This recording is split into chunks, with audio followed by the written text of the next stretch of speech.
What's going on, everybody? Welcome back here to 613 Sports. We're back with another video for you guys this week.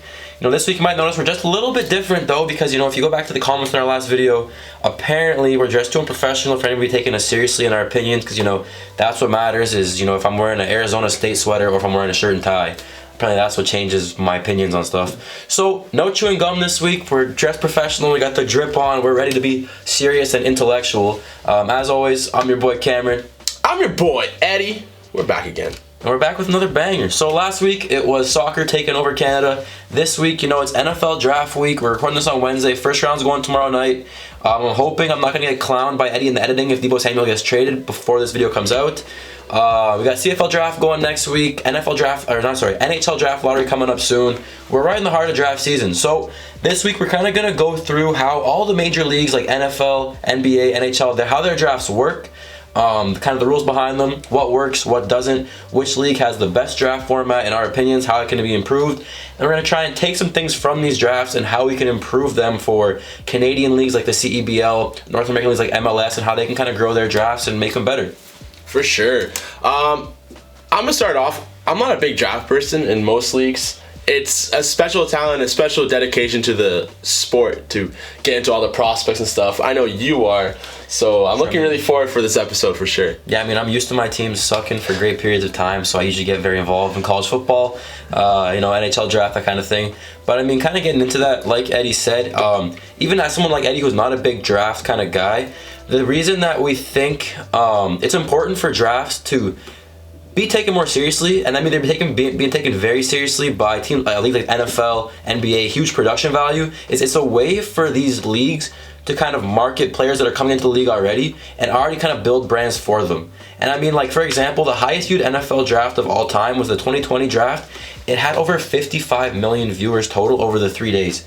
That's insane. Like Eddie said, he's not even a big draft guy, and he knows right away. Everyone knows Trevor Lawrence coming into the NFL. Everybody knew who guys like Zion Williams were, LaMelo Ball. It's a way for leagues to kind of just make these players into superstars before they even ever touch the court, touch the field, and that's why it's important for these leagues to kind of focus on the draft.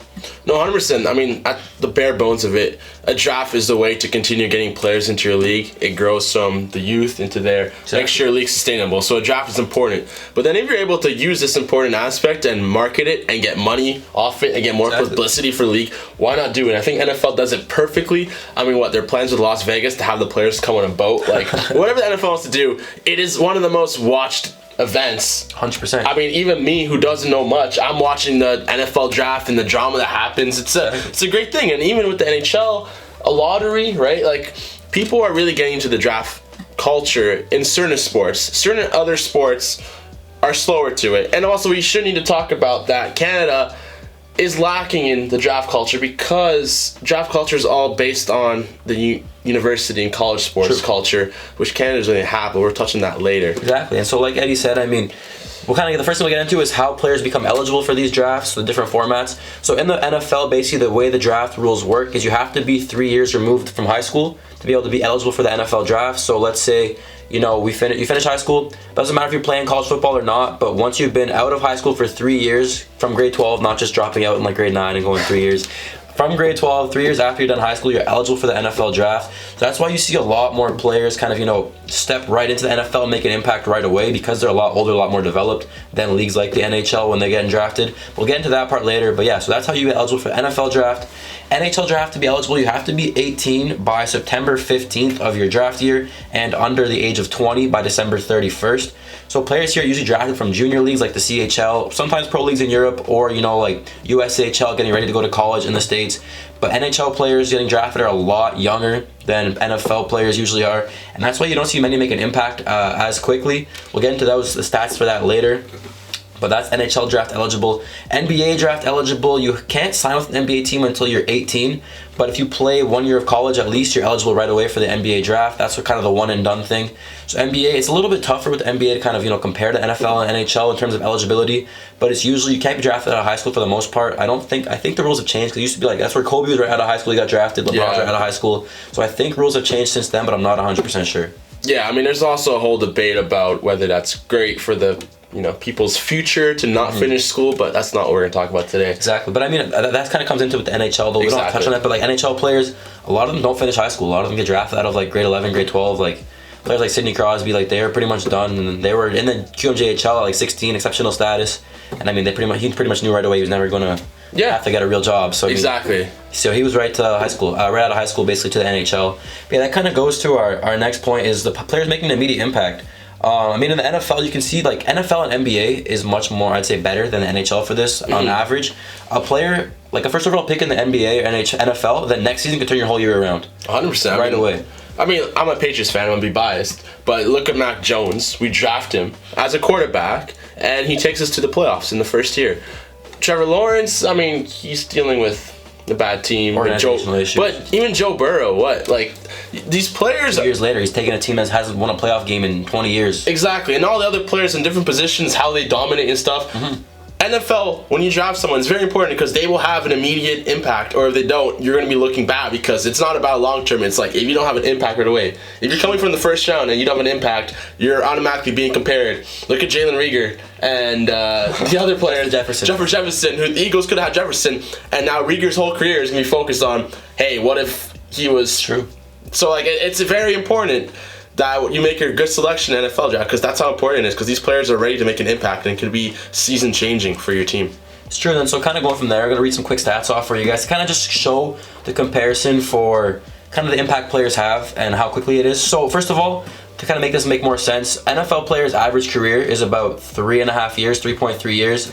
NHL average career is 4.5 years. NBA average career is 4.5 years. So we decided to look at the draft from 5 years ago and 4 years ago, so 2017 and 2018 drafts for all these leagues. And so from the NFL draft, 2017 first round, 14 players out of the 32 drafted in the first round are still with their original team. Out of the 2018 draft, 22 players out of the 32 are still with their original team. And this is kind of significant because in the NFL, first round pick, it's a 4-year contract with a 5th-year option for the team. So it's kind of a 5-year contract. So that's right around this area where you've seen still about almost, in 2018, over half the players still with their original team, making an impact. 2017 is a little bit less now because they're coming to free agency. Then in the NHL, so what we did for this one is we decided to look at how many players have played at least 2 full seasons with their team. So 164 games, 82-game season. So from the 2017 draft, only 13 players out of round 1 have played at least 2 full NHL seasons with their team. And then from the 2018 draft, only 6 players have played at least 2 full NHL seasons with their drafted team. And I mean, that just kind of shows you how much longer it takes for an NHL player to kind of make an impact being drafted. I mean, we're doing round 1 because round 1's supposed to be the premium picks. Like, round 1 is always, people stigmatize so much trading first round draft picks in sports like the NHL. And that's the thing, if you look at leagues like the NBA, NFL, they trade first round draft picks way more easy. NHL, it's like giving up gold. And I mean, as you can see so far from the stats, first round picks are worth more in the other sports, but they're getting traded way easier. And then going to NBA, same thing, 82-game season. So we decided to do same thing, 164 games, 2 full seasons. Only 30 teams, only 30 picks in the first round. 2017, 21 players from the NBA have played at least 2 full seasons with their team. And 2018 draft, 23 players have played at least 2 full seasons. I mean, the numbers are staggering. I mean, NHL 2018, 6 players. Yeah. Out of 30, I think 31 at that time, maybe 30. I don't remember what, I think that's the year Vegas was in the league. Yeah, Vegas was in the league that year. 31 picks, only 6 players so far have played at least 2 full seasons in the NHL. I mean, that says a lot. I mean, even in an NHL draft, when you have such a strong, stacked draft, it usually ends after, 12 teams? After the first 12 picks, then you're leading into, okay, they're a good player, but it's not, like you said, it's gold.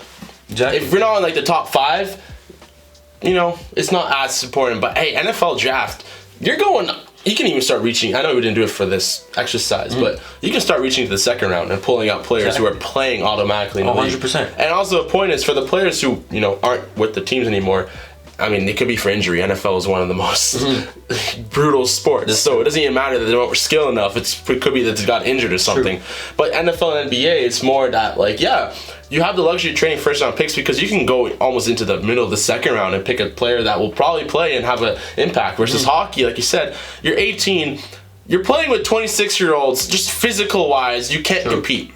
It's very hard.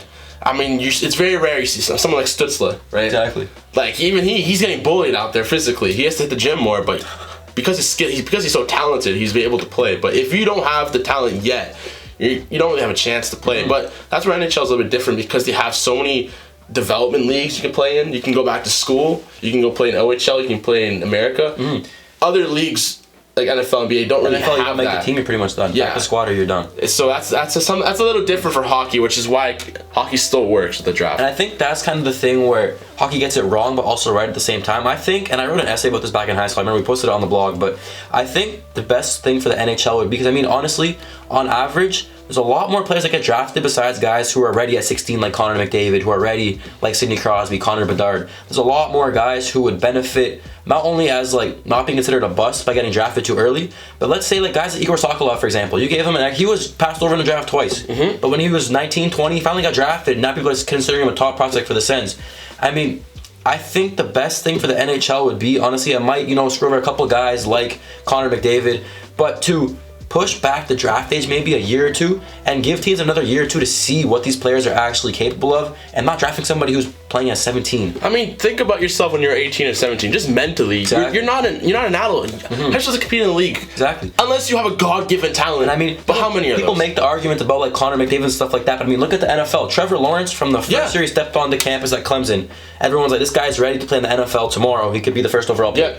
3 years went by, he still went first overall. And I mean, I guarantee you a lot more players who were in Trevor Lawrence's freshman year benefited a lot more from waiting 3 more years to get drafted than being drafted that year. So at the end of the day, if you're that talented, waiting 2 or 3 years is not going to change anything. And if it is, then you're maybe not as talented as possible. True. If Crosby and McDavid waited, I don't think anything would have changed. True. Realistically. And I mean, I think the one thing the NHL does get very right, though, that I think I would like to see in leagues like the NBA, they're kind of doing it a little bit now in NFL, is have more developmental leagues to let players develop. Like, there's players, like, you're thinking basically at 21, a kid's already a bust in the NBA because he has nowhere else to play. I mean, you have like the D League, that's about it. So I think something we could really benefit these other leagues from would be like having developmental leagues. But I mean, that's kind of going to go into our next point here, where we get into these Canadian leagues, which they aren't really developmental leagues, but I mean, the goal is from these leagues to go up to more professional leagues. That's kind of going to go into our drafts now with MLS, CBL, all that good stuff. Yeah. Well, actually, now we're talking about MLS. Soccer is the sport that really does developmental leagues perfectly. They have academies. I mean, example, English Premier League, there's like the English Premier League B, there's like the U17 English Premier League. Like, they have all these leagues for players to compete at, all under a team. So like, if you're signed to Arsenal, you're signed to the Arsenal Academy, so you can make it all the way up to the top teams. True. Which is something North America can look into. But like you said, in Canada, it's a little bit different, because like we touched on in the beginning, draft is all focused on school and the university culture. And at the end of the day, I'm not gonna beat around the bush, sports in university in Canada can't even compete with some high school sports. It doesn't compare to the I think Texas high schools bring in more fans for their football games than university. They bring in more fans than some pro sports teams do in Canada. Exactly. And there's nothing we can do about it. We have a small population. California has around the same population as us. There's nothing we can do. But we still need to find a way to, grow the leagues, and you got to do that through youth. So the Canadian leagues here have their own drafts, and a lot of them are pretty similar. Well, first we'll start with soccer. MLS, which is North America, there's 3 Canadian teams and then only. But they have this thing called a super draft, where basically it's similar. So 3 Canadian teams, not 3 North American. Yeah, 3 Canadian teams. North American. They're all North American. 3 Canadian teams. But they have a thing called the MLS Super Draft. There's 3 rounds. They draft players out of college. The problem with soccer drafts is, at least for MLS, is that most of these teams have academies now. So there's no really point of having a draft, because like the European model, you have an academy where you can grow your players, you can sign them how you want. So MLS at first had a draft which worked, but now as teams have academies, it's kind of dying off. Really, I was looking for notable draftees. I mean, Kyle Larin was drafted by Orlando. Tajon Buchanan was a draft pick as well. I think, yeah. So So there's been some draft picks. It works, but at the same time, when you have an academy system set up in place, it kind of does the job for it. So I think if you're good enough in soccer, people will find you. Exactly, right? It's kind of widespread enough across the world, people will find you. Exactly, but if you don't have an academy, drafts do work, and that's where the Canadian Premier League comes in, where they've started implementing a draft. 4 years, they have draft now, where it's just 2 rounds. Each team takes 2 players, some only university schools. So there's an issue there. You are overlooking college players, which are good enough. Atletico Ottawa signed Zach Baou, who was one of the top players in college, but he wasn't draft eligible.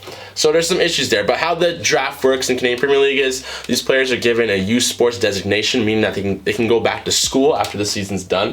The clubs finally now retain rights. At first it wasn't like that. I don't know why, but clubs now retain rights to players they drafted if the kids go back to school. I think that's good enough because at the end of the day, like we said, these kids are pretty young. Exactly. If you're eligible to be drafted the second you join university, you're probably not good enough yet to play in the pros. But it's good to grow, get your degree, so it's working. So that's good. The CEBL is very similar to players drafted out of university. They have something you have to be Canadian, or I'm not really sure what it is. It's really a problem with Canadian drafts is that they're really, really confusing to follow. There's a lot of rules, especially with trying to like have mandatory Canadian players. So I think the CEBL has something where you have to be Canadian or like a Canadian student. So I don't know exactly. That's kind of the problem with the CBL is marketing. Like for example, like you have players like Lloyd Pandy has played in CBL, I think 2 years, maybe 3 years. I mean, he's declaring for the NBA draft this year. He's won Rookie of the Year in U Sports. He's won Player of the Year in U Sports. He's won, I think, 2 for sure, maybe 3 national championships. I don't know what happened with the COVID year. I mean, market this guy in your draft. Like, what are you doing? Like, this is a homegrown Canadian superstar playing in your league. Market him. Like it should be important. Like you should be telling people this guy's in our draft. Like that's how you grow the game. You need to show we have these superstars, Canadian superstars who are playing. You might be drafted to the NBA now, and you don't even know who's gonna draft them because your draft's too like privatized. Like that's the problem. Don't get me wrong, I love the CEBL. It's doing a lot for basketball in Canada, but you gotta market your draft. If you want to have your draft, make it a big deal. Make it public. Let people see the picks being announced and stuff like that. It'll help grow the game. That's one thing. Yeah, the CBL draft is not even publicized. At least the CFL and CPL are publicized. You can at least watch the picks live. You can at least watch it. The problem is, who knows the players? Unless you're really like focused on U Sports and follow it closely, you're not gonna know the players. Even with like CPL, the problem they can fix with their draft too. Have pre-draft rankings. Have this stuff. Let people know who the top players are going to be. Have analysts, ranking these players, doing mock drafts. Let us know and that's the thing. Even I was trying to follow the CPL draft when it was happening, and I was texting all the time like, who are these guys? There's no consensus with who these players are. There's no really guessing who the picks are going to be. It's so off the board unless you have some kind of inside information. I mean, not to pat myself on the shoulder, but I did a draft show with 2 other friends. And some League One Ontario teams were watching that draft show. And the problem was because no one else was doing draft rankings. No journalists. The league itself maybe had some stuff, but they waited way too long. There was really no coverage. The CEBL, there's no live draft. They just released the draft results. And I think that's the thing where a league like the NFL got it right. They realized and they kind of learned quickly the draft is a way to make money. It's a way to market future stars of your league. Put more resources into it. It'll pay off in the long run. You're in off season. There's not much your league can do in terms of marketing. It's free content. You have free content for a draft. You have people talking about you. You can get people talking about it for a month. Why not? And that's the problem with Canadian drafts. I was going to go through all of them, explain it. I don't think there's any point. A lot of it is there's a small amount of rounds because there's not enough teams, and there's a lot of rules about you gotta draft players. Like in CFL, you can only draft Canadian players. It's different. U Sports players are eligible after like 3 years. NCAA players have to wait till they're graduate. There's so many different rules where, first of all, it's very confusing to follow for casuals compared to these big American leagues. Second of all, it's not marketed enough where you don't know any of the players. I'm sorry, CFL, I'm not gonna watch a draft because I don't know any of the players. That's the thing. It needs to be marketed better. I know TSN showing it, but like even players in Carleton, it's like unless I don't watch it, I don't really know anything. NFL draft, I don't have to watch college football to know these players. And that's what you said. Right? I mean, they publicize there's the combine. There's a mock draft every week from everybody and their dog has a mock draft. You just got to keep this content going and keep the content going. I mean, you're in the off season. Yeah. Free agency frenzy's kind of past now. Like, keep that content going. You should be in your big draft push to get it going. And don't get me wrong, it's very good that Canadian teams and leagues are doing drafts, but you gotta do more with it. At the end of the day, sports are marketing. It's an opportunity, I think, right now for more potential marketing and kind of growing the game. If you want to grow, at the end of the day, these Canadian leagues are competing with American leagues. Exactly. No matter what you say, CFL fans, you are competing with NFL fans, even with people here in Canada. Exactly. Yes, the league's different, but you're still competing. Football's football. CPL, you're gonna compete with MLS.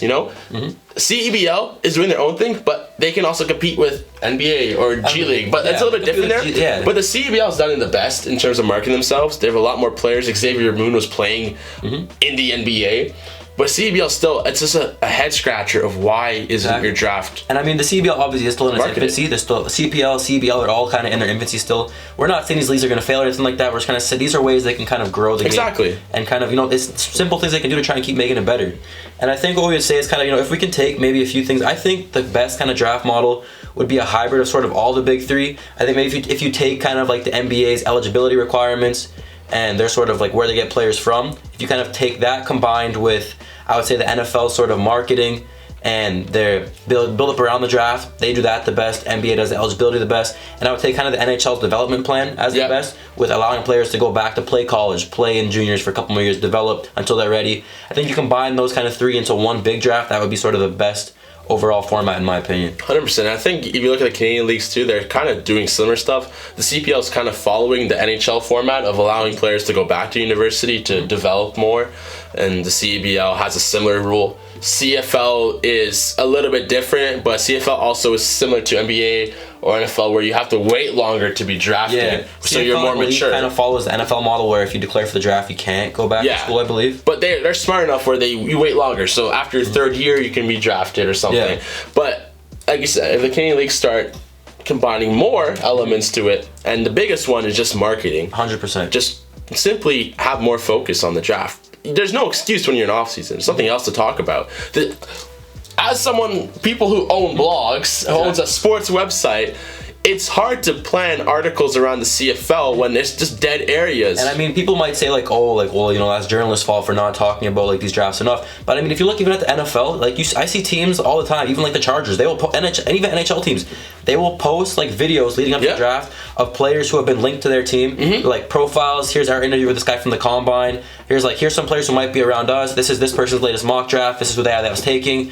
Social media teams can do that. All these teams have social media teams. They can in the off season. There's nothing going on. And it's also hard.